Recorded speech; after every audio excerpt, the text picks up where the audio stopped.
pamete nam no yung de pamupa nam no lo de pamete nam no yung de pamupa nam no no me kapai mit panyen go no me kapai mu nhog yen ngo no me kapai mit panyen go no me kapai mu nhog yen ngo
ngong ko lo le ye ga du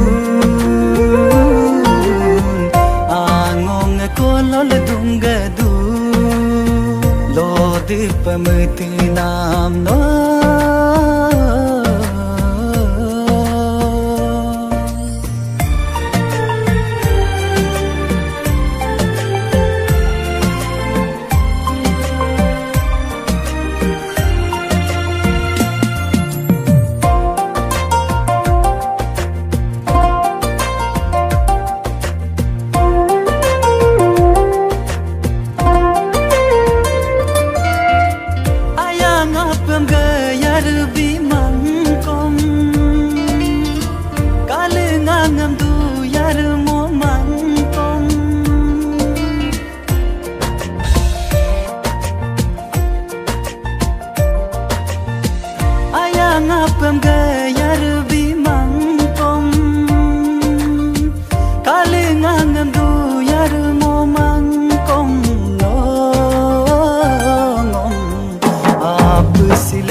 si me bitung ayang man ke ko pano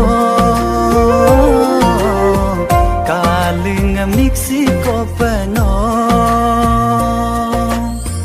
lo de pamete nam no yung de pamupa nam no